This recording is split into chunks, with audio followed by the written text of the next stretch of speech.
Assalamu alaikum wa rahmatullahi wa barakatuh. Kwa majina naitwa Sheikh Midraji Ali Abdallah As-Sahmio. Ni miongoni mwa viongozi ambao tuliokuwepo katika zawia yetu pendwa iliyopo Kinondoni, mtaa wa Almasi, nyumba namba 4, geti namba 250. Zawia hii ambayo inahusiana na masuala mazima ya ufanyaji wa dua kwa wewe ambaye uliyekuwa na changamoto mbalimbali na shida mbalimbali, unahitaji hizo shida zako ziweze kutatulika, kuzielekeza kwa Mwenyezi Mungu. Hujui namna gani unaweza ukazitua shida zako kwa kumtaka Mwenyezi Mungu akusaidie. Kwa hiyo hii ni miongoni mwa zawia ambayo iliyokuwepo katika mahala hapa Kinondoni kwa Dar es Salaam, japokuwa tunapatikana pia Zanzibar, lakini hapa Dar es Salaam tunapatikana katika zawia iliyokuwepo Kinondoni Block 41, kwa maana katika kata ya Kinondoni Block 41, nyumba namba 4, geti namba 250. Bismillahirrahmanirrahim. Alhamdulillahi rabbil alamin ya rabbi ya dhal arshil majid ya fa'al lima yurid. As'aluka bismika al-azim al-a'zam alladhi idha du'ita bihi ajabta wa idha sulta bihi a'tayta. Wassalatu wassalamu ala rasulillahi sallallahu alayhi wasallam. Amma ba'd. Amma baada ya kumshukuru Allah subhanahu wa ta'ala na kumtakia ziada za khairi kipenzi chetu Bwana Mtume Muhammad sallallahu alayhi wasallam, moja katika watu ambao waliopata kumsoma Bwana Mtume Muhammad sallallahu alayhi wasallam na wakaweza kumuelewa na wakamfuata namna mwenendo wake wa maisha yake aliyokuwa akiishi, aliwahi kunukuu maneno ambayo ndio yatakuwa anwani kwa siku ya leo. Maneno hayo yanayosema, nahnu la nahsuru ma tamanna bal nahsuru ma qada Allah lana. Sisi hatuwezi kupata tunavyovitamani isipokuwa vile ambavyo tulivyokadiliwa na Mwenyezi Mungu tuvipate. Kusudio kubwa ni kuhusiana na tukio kubwa ambalo lililokuwepo mbeleni litakalotokea siku ya tarehe 28 mwezi huu wa 12, ambapo ni siku ya Jumapili ya mwisho ya mwezi wa 12, lakini pia ni siku ya Jumapili ya mwisho wa mwaka 2025.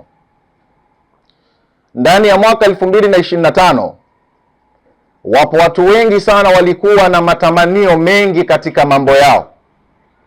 Kuna ambao walitamani waweze kufanikiwa katika biashara zao, lakini wapo wengine walitamani wafanikiwe katika mambo ya mahusiano, na kuna wengine walitamani wafanikiwe katika masuala ya ilmu, masomo ambayo wanaosoma, iwe ni ya kidunia au ya kidini.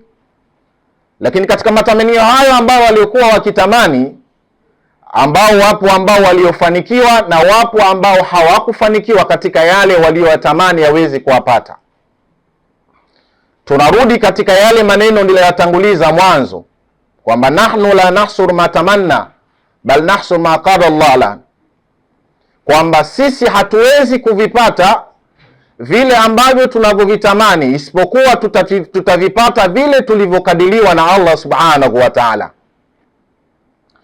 Dhumuni la maneno haya, huyu bwana mkubwa ambaye aliyeweza kumsoma Bwana Mtume Muhammad sallallahu alaihi wasallam alitumia maneno haya kwamba jambo lolote unapolitaka kulifanya litambue kwamba Allah subhanahu wa ta'ala yeye ndiyo mtekelezaji na mfanyaji wa mwisho katika kuamua jambo lile unalolitaka. Ndani ya mwaka 2025 kuna ambao waliokuwa ndoto zao zimetimia, lakini 2025 hii kuna ambao wapo ndoto zao hazikutimia kwa yale matamanio walioyatamani. Sasa lengo au dhumuni ni nini, au suluhisho ni nini katika yale matamanio yetu? Suluhisho lake ni kwamba anayeamua mambo yetu yaweze kuwa ni Allah subhanahu wa ta'ala. Kwa hiyo sisi tunachotakiwa sisi kukifanya ni kumwomba Allah atujalie wepesi katika matamanio yetu ili tupate kuweza kufanikiwa kuyapata tunayoyataka. Wapo ambao inawezekana ndani ya mwaka 2025 wamefanikiwa. Tarehe 28 ni siku bora ya kuja kumwomba Allah subhanahu wa ta'ala, kumshukuru katika yale uliyofanikiwa ndani ya mwaka 2025. Lakini pia wapo ambao hawajafanikiwa ndani ya mwaka 2025 katika matamanio waliokuwa wanatamani, iwe katika biashara, iwe katika ilmu, iwe katika mambo mengi sana. Basi mwaka huu usikate tamaa. Inawezekana mwaka 2026 ikawa ni mwaka wa mafanikio kwako, kwa sababu mjuzi wa yote ni Allah subhanahu wa ta'ala.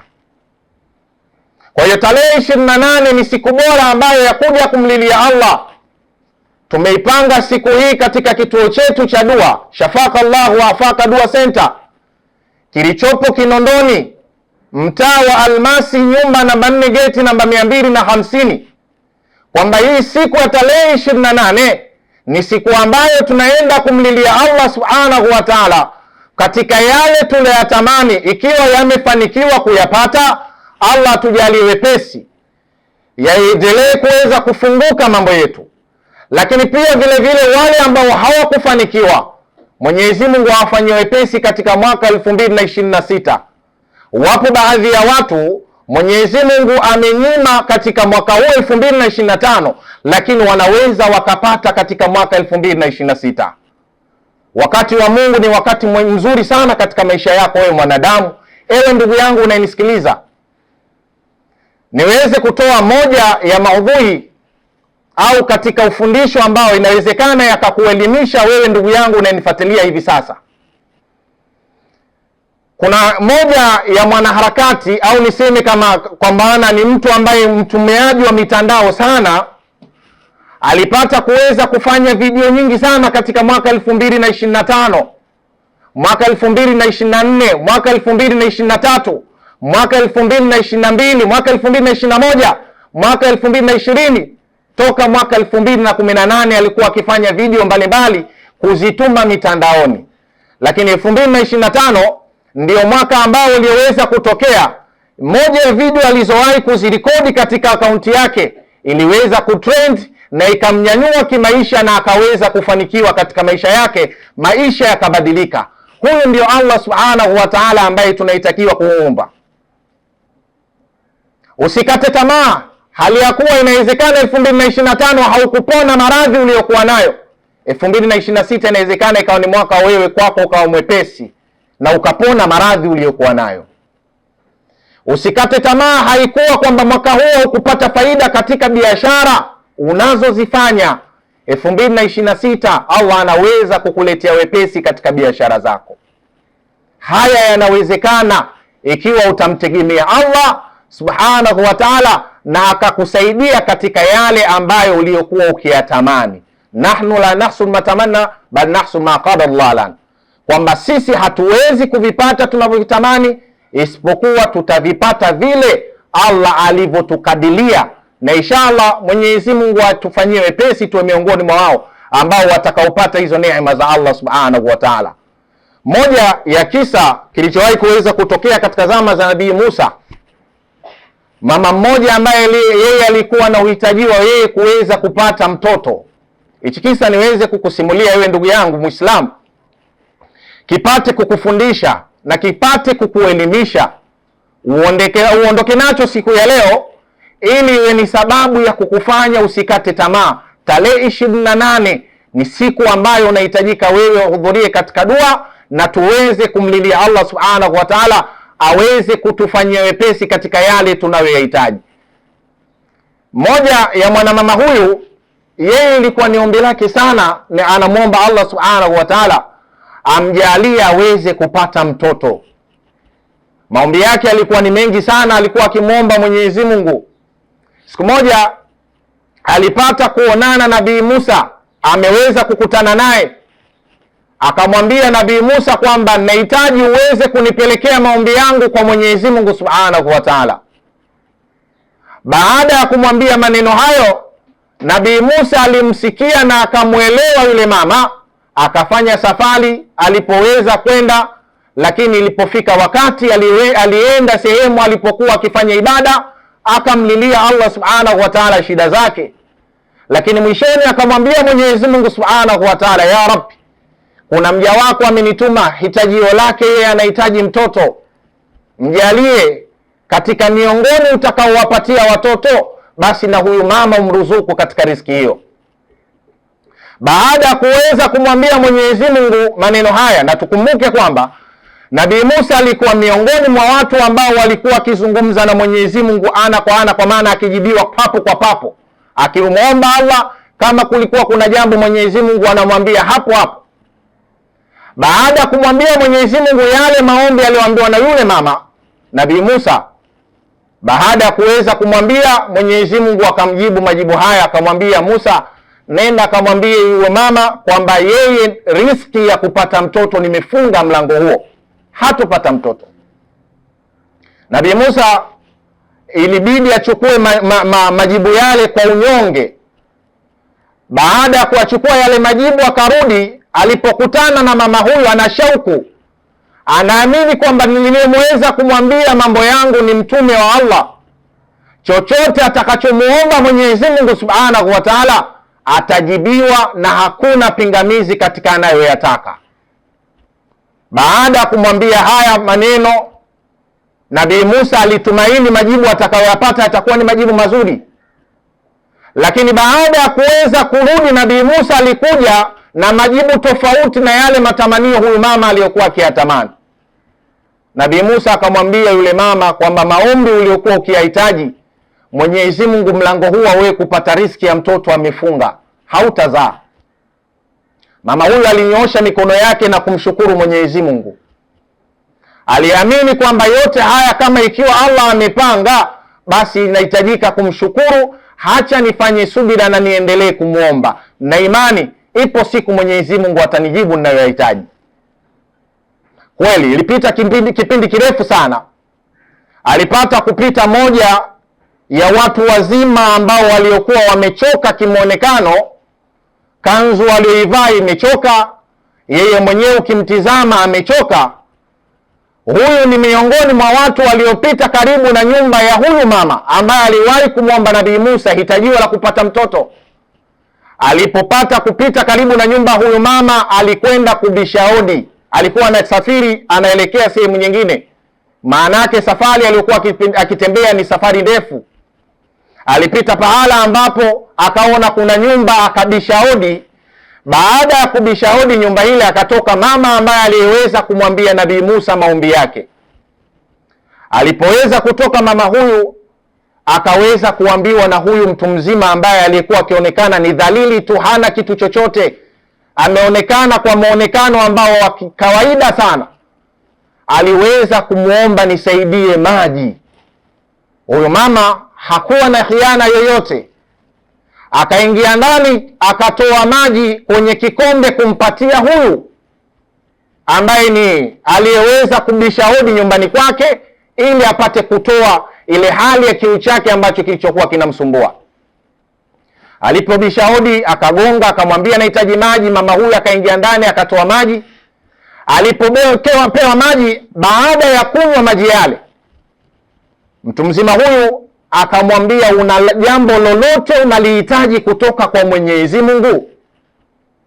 Mama huyu akamwambia, naam, ninalo, linanisumbua sana, linanikosesha raha katika ndoa yangu, nakosa mimi amani katika ndoa sababu ya kuto kupata hilo jambo. Akamuuliza, unahitaji jambo gani? Mama yule akamwambia, nahitaji mimi mtoto, wala hakuna kitu kingine. Basi baada ya kumwambia maneno haya, huyu ambaye aliyeweza kuomba maji, ambaye alikuwa akionekana ni wa kawaida, alinyoosha mikono yake akamwambia, ya Rabbi, ikiwa mama huyu alinisaidia mimi, nimebisha hodi akanipa maji kuweza kutibu kiu changu, na kuomba umpe kila anachokihitaji. Baada ya hapo akanyoosha mikono yake akapangusa uso, akaendelea na safari. Mama huyu akaingia ndani akaendelea na shughuli zake. Sasa baada ya kupita muda mrefu, mama huyu akaja kupata mimba kweli, akapata ujauzito. Na alipopata ujauzito huu, kidogo ilimshughulisha Nabii Musa. Akajiuliza katika kichwa chake, inakuwaje mama huyu ikiwa Allah aliniambia kwamba hatozaa, leo hii namkuta ana ujauzito, kwa sababu hawaishi mbali sana, ni maeneo ambayo katika makazi aliyokuwa akiishi Nabii Musa. Alikutana naye mama huyu, tumbo lake limeshakuwa kubwa, akafanya safari kwenda kuzungumza na Mwenyezi Mungu. Nabii Musa akamwambia, ya Rabbi, kuna siku niliwahi kuja, nilikuomba mimi mja wako umsikilize katika miongoni wa wafuasi ambao waliokuwa katika waumini wanaokuamini wewe, anahitaji mtoto, ukaniambia kwamba yeye ukurasa wa kupata mtoto umeshafunga. Lakini ajabu, leo hii nimekutana naye mama huyo, nakutana naye tumbo lake ni kubwa, amepata ujauzito. Ya Rab, sura yangu nitaiweka wapi? Inakuwaje mimi nitakuja kuonekana muongo? Hebu nipe siri, huyu mama imekuwaje kapata ujauzito hali ya kuwa wewe umeshasema hatopata ujauzito? Mwenyezi Mungu akamwambia Musa, pahala penye kadari naweza kuiondoa kadari hiyo nikaweka kadari. Uwezekano huo upo. Kwa hiyo wewe ambaye unanisikiliza hivi sasa, usijikatie tamaa, sababu tu inawezekana mipango yako 2025 haikutimia. Muamini Mungu, anaweza akakunyanyua hata kwa mwaka unaokuja, ndoto zako zikapata kutimia katika mwaka 2026. Hilo linawezekana. Baada ya Nabii Musa kumwambia Mwenyezi Mungu, Mwenyezi Mungu akamwambia Musa, naweza kuivunja kadari nikaweka kadari, yani palipokuwa na kadari nikateremsha kadari nyingine. Kwa hiyo ile kadari ya mwanzo ikavunjika ikaondoka. Akamwambia Musa, kuna mmoja wa wacha Mungu wakubwa sana wenye kunitumikia mimi, alipata kupita kwenye nyumba ya huyu mama, na huyu mama alipobishiwa hodi akaweza kutoka nje akamsikiliza shida ya huyu mcha Mungu. Huyu mcha Mungu akamwambia, nahitajia unipatie maji kwa sababu nina safari naelekea, hakuna yoyote anaweza kunisaidia maji, nimeona nyumba yako wewe, nibishe hodi. Wewe yule mama kweli, baada ya kubishiwa hodi, Mwenyezi Mungu anamwambia Nabii Musa kisa hichi. Alipoweza kugongewa mlango kuambiwa shida ya ule mcha Mungu, akamsaidia, na baada ya kumsaidia, angalia ajabu, kwamba baada ya kusaidiwa huyu mcha Mungu akaona asiondoke hivi hivi patupu, amuombee dua huyu mama kwa lile analolihitaji Mwenyezi Mungu ili aweze kumjibia. Licha ya mimi wewe kukujibu kwamba hatopata mtoto, mama huyu alikuwa na subira na hakukata tamaa. Mcha Mungu huyu akamwambia, nipe kile unachokihitaji kiseme ili nikuombee kwa Mwenyezi Mungu. Akaomba, mimi nikaona khiana, kwa sababu huyu ni mcha Mungu anayenitumikia katika kazi zangu nazozihitaji yeye azifanye kama mwanadamu kamili katika ibada mbalimbali, ananitumikia. Nimeona haya mimi mikono yake kuirudisha patupu. Lakini pia jambo la pili lililonifanya nijibu hii ombi la huyu mama, hakukata tamaa. Licha aliyeweza kukuambia matatizo haya ni mtume wa Allah ambaye wewe ni mjumbe wangu mimi, licha ya kuwa wewe ni mjumbe wangu, alimwamini mtu ambaye si mjumbe, akaweza kuomba katika mahitaji anayoyahitaji. Fundisho la kisa hichi kikufundishe wewe ndugu yangu uliyejikatia tamaa kwa ajili ya maradhi. Wewe ndugu yangu uliyejikatia tamaa kwa sababu tu ya ilmu unayoisoma. Wewe ndugu yangu uliyejikatia tamaa kwa sababu ya biashara unayoifanya. Haupaswi kukata tamaa katika maisha yako. Wewe kufunguliwa zipo nyingi. Mlilie Allah subhanahu wa ta'ala na atakupatia kile unachokihitaji. Tarehe 28 mwezi wa 12 panapo majaliwa, tumepanga hapa kituoni kwetu kufanya dua. Dua hii itaanza mishale ya saa 2 asubuhi mpaka mishale ya saa 8, kwa maana mishale ya saa 8 mchana ndiyo dua yetu itaishia hapo. Kwa hiyo wake kwa waume, wakubwa kwa watoto, ndugu zetu wote ambao waliokuwa katika nchi hii ya Tanzania, na ukichukulia ndani ya hii nchi yetu tumepitia katika kipindi kigumu sana. Kuna wapo ambao waliopoteza ndugu zao katika nyakati mbalimbali tofauti. Basi ndoeni tumlilie Allah subhanahu wa ta'ala katika siku ya tarehe 28, Allah atujalie wepesi kutuondolea dhiki na matatizo na shida na kutimiza ndoto zetu ambazo tulizokuwa tukizihitaji. Lakini pia tarehe 28 hiyo patakuwa na jopo la mashehe mbalimbali ambao watakaohudhuria kwa ajili ya kuweza kukupatia nasa katika siku hiyo, ikiwemo Sheikh Hilali Kipozeo kwa maana almaarufu Sheikh Kipozeo, lakini pia Sheikh Uthman Maalim kutoka Zanzibar. Allah subhanahu wa ta'ala afanye wepesi, nafasi yake ikiwa ipo vizuri, ratiba yake ikiwa ipo vizuri. Kama ratiba yake ipo vizuri, basi inshallah tutaweza kujumuika naye katika dua hiyo siku ya tarehe 28, tukiweza kumlilia Allah subhanahu wa ta'ala. Baada ya dua unapata nasaha kutoka kwa mashekhe mbalimbali ambao watakaokuwa katika siku hiyo ya tarehe 28. Kwa hiyo wewe ndugu yangu ambaye unanisikiliza, jitahidi sana katika siku hiyo ya tarehe 28. Ni siku ambayo unaohitajika uweze kuja, na hii dua haihitajiki gharama yoyote, ni bure. Kwa sababu tunazungumza hivi, wapo watu wana hali tofauti duni za kimaisha. Hatutaweka kiingilio dua hii, dua ambayo itakuwa ni bure. Utakachohitajika wewe ni kutenga muda wako kuhudhuria katika hii dua na kuweza kushiriki na sisi kumuomba Allah subhanahu wa ta'ala. Dua hizi ambazo za kujumuika pamoja, moja dua ambazo ni nzuri sana, kwa sababu katika miongoni mwa watu wanaokusanyika wengi zaidi ya 40 hakosekani walii wa Allah. Na haya maneno ambayo amesema Bwana Mtume Muhammad sallallahu alaihi wasallam kwamba mnapokusanyika kuweza kuomba dua mkiwa wengi, ndani yake hupatikana yule ambaye alikuwa ni walii wa Allah. Anapoomba lile anallohitaji, basi Mwenyezi Mungu anaweza akaleta kheri katika yale ambayo tunayohitaji.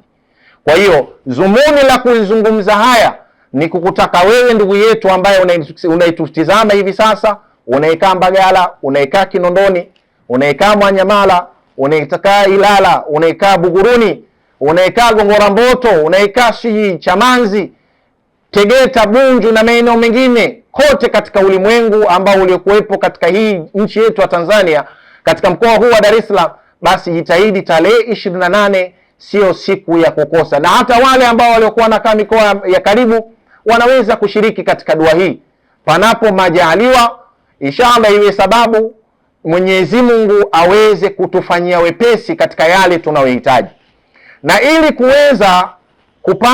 kuweza kufika, kwa sababu kuna mwingine anawezekana akawa anahitaji kuja alafu ikawa inamshughulisha kidogo maeneo haya tuliyoyataja. Namba za simu ni namba hizi zifuatazo. Ziandike hizi namba za simu ili kuweza kupiga, uweze kufika katika siku hiyo ya tarehe 28. Namba za simu ni 0658 073875 0658073875. Piga hii namba ya simu. Baada ya kupiga utaweza kuelekezwa sehemu panapofanyika dua. Dua nimesema kwamba itaanza saa 2 kamili mpaka mishale ya saa 8. Tunahitaji jingi sana la kumwomba Allah subhanahu wa ta'ala, kwa sababu tuna shida nyingi. Hakuna mwanadamu ambaye asiyekuwa na matatizo, na ndio maana hii dua hatujaweka kiingilio. Ni dua ambayo ni bure. Watu wote, rika zote wanakaribishwa katika dua hii, wake kwa waume, wakubwa kwa wadogo, ambao mnaokaa karibu, mnaokaa mbali, na hata yule ambaye alikuwa anaona si Muislamu anahitaji kushiriki katika dua hii, anakaribishwa. Milango ipo wazi, hawezi kushiriki katika dua hii. Huenda kuna kheri ikapatikana, Mwenyezi Mungu akamjalia kila ina kheri, akapata baraka na kuingizwa katika njia iliyokuwa sahihi. Kwa hiyo katika siku hiyo wanakaribishwa watu wa dini zote, watu wa rika zote kuweza kuhudhuria katika dua hiyo. Na baada ya dua, panapo majaliwa, inshallah kuna mafuta ambayo yatakayotolewa. Tumesema dua ni bure, hakuna kiingilio. Lakini pia baada ya dua kuna mafuta ambayo yatakayotolewa, Zaitul Ajaib, mafuta maalumu haya yaliyopata kusomewa dua, yaliyokuwa na mchanganyiko mbalimbali ya mafuta mbalimbali, yakasomewa. Baada ya kusomewa yakaweza kupekiwa katika chupa na ukapata kwenda kutumia nyumbani. Ni mafuta bora kabisa, ni mafuta ya kijani, ni mafuta yenye kusaidia kuondosha mashakili ya kishaitani, ni mafuta yenye kusaidia kuondosha sihiri, na mafuta ambayo yenye kusaidia hata kwa wale ambao wenye kuota ndoto za ajabu usiku wakiwa wamelala, yanaweza yakawasaidia mafuta hayo kuweza kuondoshea madhara hayo. Na hata wale ambao waliokuwa na watoto wadogo wenye kushtuka, mafuta haya yanaweza kukusaidia kukuondolea matatizo ya mtoto wako mwenye kushtuka usiku anapokuwa amelala. Kwa hiyo wewe ambaye unanisikiliza, ukipata taarifa hii, unachohitajika kumjuza na ndugu yako, unahitajika kumjuza na rafiki yako, unahitajika kumjuza yoyote ambaye unayemwona anaweza kushirikishwa katika jambo hili. Njoo tumlilie Allah subhanahu wa ta'ala. Usikate tamaa. Inawezekana ndoto yako haikutimia 2025, basi 2026 tuanze mwaka vizuri kwa idhini yake Allah subhanahu wa ta'ala. Wapo watu ambao waliojikatia tamaa. Narudia hii mara nyingi kwa sababu kuna watu wamekata tamaa. Yani hata ule uwepo wa Mungu, Mwenyezi Mungu subhanahu wa ta'ala, wameshauondoa. Yani aamini kwamba Mwenyezi Mungu yupo. Hapana, kila jambo lina wakati wake. Nahnu la nahsul matamanna bal nahsul ma qadallah lana, kwamba kila jambo lina wakati wake. Unawezekana mwaka wa 2025 ulipanga vitu vingi, upate kuoa, upate kuolewa, upate kufanya biashara, upate kufanya kazi, upate kutimiza kujenga, upate kununua gari, upate kufanya kadha wa kadha. Lakini katika mwaka 2025 ndoto zako zilizokuwa 5 zikatimia 2, au ndoto zako zilizokuwa zipo 6 zikatimia 3, ndoto zako zilizokuwa 10 zikatimia 1. Lakini si muda sahihi wa wewe kukata tamaa. Kuna watu wengi ambao walishakata tamaa, lakini Mwenyezi Mungu Subhanahu wa Ta'ala akapata kuwainua. Tarehe 28 mwezi wa 12, Jumapili ya mwisho ya mwezi huu wa 12, lakini pia ni Jumapili ya mwisho wa mwaka 2025. Twende tukamlilie Mwenyezi Mungu Subhanahu wa Ta'ala aweze kutusaidia na kutuondolea matatizo tuliyokuwa nayo. Kwa hiyo ndugu yangu ambaye unanisikiliza, yatoshe maneno haya ukayachukua na kuyabeba ukaondoka nayo na ukashiriki katika hii dua ambayo itakayoweza kufanyika tarehe 28, kuweza kuhudhuria kwa wingi na kwenda kumlilia Allah Subhanahu wa Ta'ala. Mwenyezi Mungu akujalie kila aina kheri, Mwenyezi Mungu akuondoshie mitihani, Mwenyezi Mungu akuinue na akufanye wepesi katika hii siku ya tarehe 28 uweze kuhudhuria. Kitu kimoja ambacho nilichokuwa nimekisahau ni kituo cha kushuka. Kuna watu ambao wanapata changamoto sana katika namna ya kufika katika kituo chetu cha dua. Kituo cha kushuka ambacho, ikiwa umepanda gari, shuka kituo kinachoitwa Kinondoni Biafra. Ikiwa unatoka Temeke, panda gari ambazo zinazoelekea Kinondoni, maana yake Temeke Kawe. Ikiwa unatoka Gongo la Mboto, panda gari za Masaki. Ukiwa unatoka popote, panda gari ambazo zinazopita Kinondoni, alafu mwambie konda akushushe Kinondoni Biafra.